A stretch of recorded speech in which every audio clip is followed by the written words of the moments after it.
Welcome to episode 6 of the bulking series. I'm Sean O'Grady, and today I'm going to show you all my top foods when I'm on a bulk to help me gain weight and make sure that I'm putting on muscle and not just a bunch of water and nonsense. So without further ado, go ahead and roll the intro.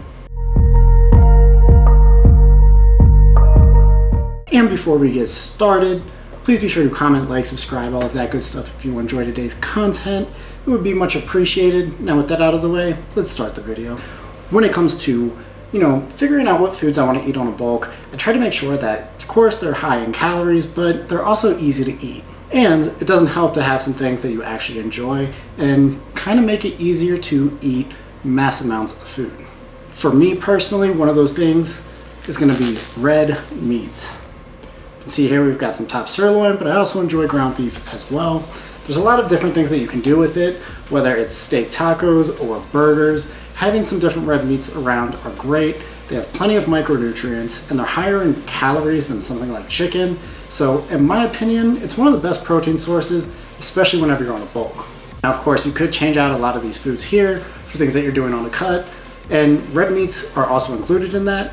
And for me, it's just nice to have something that creates a little bit more variety than constantly eating chicken, broccoli, and rice. Of course, I do try to make sure that I'm eating a relatively clean diet with minimally processed foods, but as you'll find out throughout this video, I do mix in some processed foods as well to help ensure that I'm getting in extra calories. And one of those things is kind of a new find. As you can see here, I've got some protein iced coffee.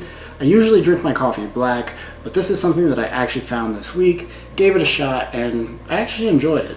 It's a little bit more on the pricey side, I will say that, and I don't know a ton about the amino acid profiles that go into this, so I would advise caution on that side. However, it does have 120 calories in it, and if you're like me and drink coffee, having 120 extra calories that you can actually drink is definitely a lot easier.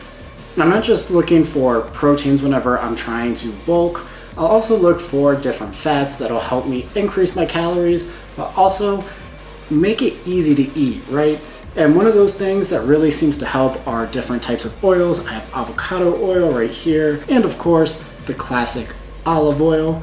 Olive oil is great for things like chicken, vegetables, stuff like that, but I like to use the avocado oil specifically for red meat, and that's especially true whenever I'm cooking steaks. I think it just cooks better. And speaking of fats, there's different sources of fats that I like to make sure that I'm consuming on a regular basis. If you see my full days of eating, then you've probably seen me consume a fair amount of eggs. Now, one thing about eggs, as you can see, is they're relatively high calorie.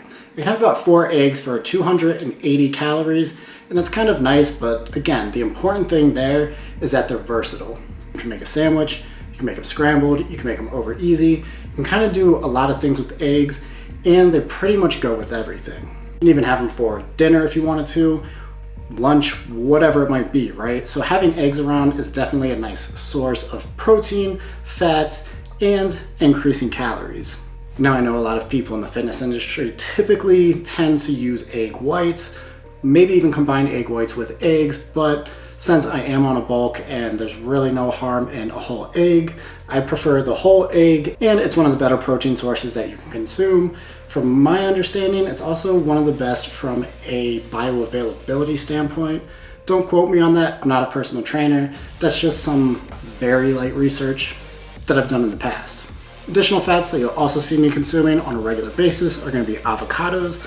I love having avocados. Again, very versatile, go with a lot of different things, and increase your calorie content.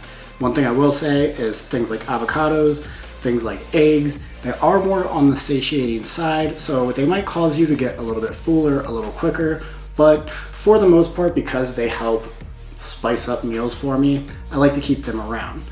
And one thing that doesn't ever get old, for me anyways, is gonna be peanut butter. Now, just to be clear, this peanut butter is, relatively simple. I don't know if you can see the ingredients there, but it's simply peanuts, oil, and some salt.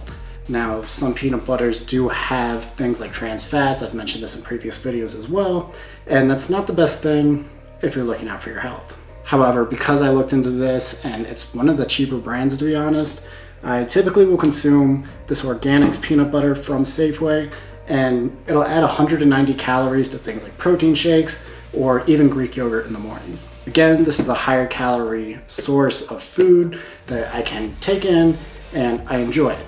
It spices up meals, and it makes life a little bit more interesting.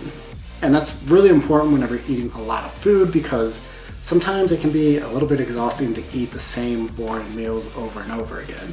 So having something like this around keeps a little bit more balance than maybe a typical diet would. And speaking of things that are pretty easy to consume, I've got honey here. If you've seen my full days of eating, you've probably also seen me consume protein shakes.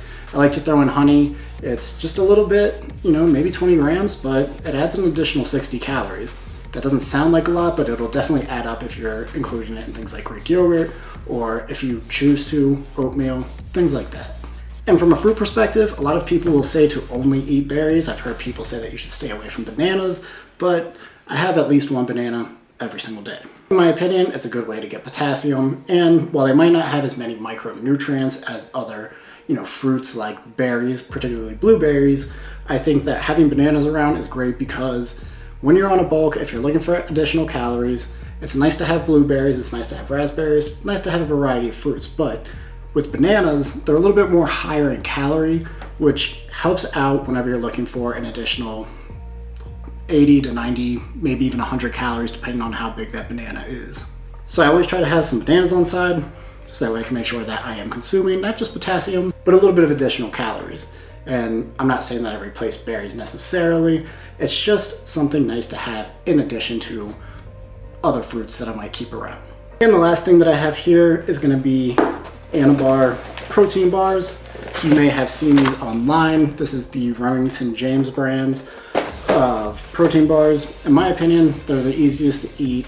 You can get them down relatively simple, and I think they taste great. Again, this is more processed than some of the other things you've seen here, but in my opinion, it's nice to have something like this from time to time, kind of keep you a little bit sane. And they range between calories, so some will be, I believe, like 260, I think, as low as 260, but these right here are 270 calories, and I think they go up a little bit higher, so having Anabars around have been a lifesaver, especially if I'm not super hungry at the end of the day. Sometimes I'll have popcorn, but sometimes I'll replace popcorn with one of these, and because I enjoy the taste, and because they're small and not like extremely filling, it's nice to have around. However, they do have 20 grams of protein, so they are going to be a little bit more satiating than something like a candy bar, at least in my opinion. Anyways, I believe that this is going to be a relatively short video compared to some of the other ones that I've had, but hopefully what I've said here today kind of helps inspire you on your next grocery haul to pick up some of these things to make your next bulk a lot easier and feel a little bit simpler from the perspective of trying to consume additional calories. And of course, if you made it this far in the video, I appreciate you. It really does mean a lot to me. I do put a lot of work into these videos, and it's something that I'm doing kind of just as a hobby, so I really do appreciate the fact that you took time out of your day to watch me rant on about my bulk. With that said, I'm going to go ahead and end the video here. Again, thank you for watching the video. If you enjoyed today's content, comment, like, subscribe, and until next time, keep it together.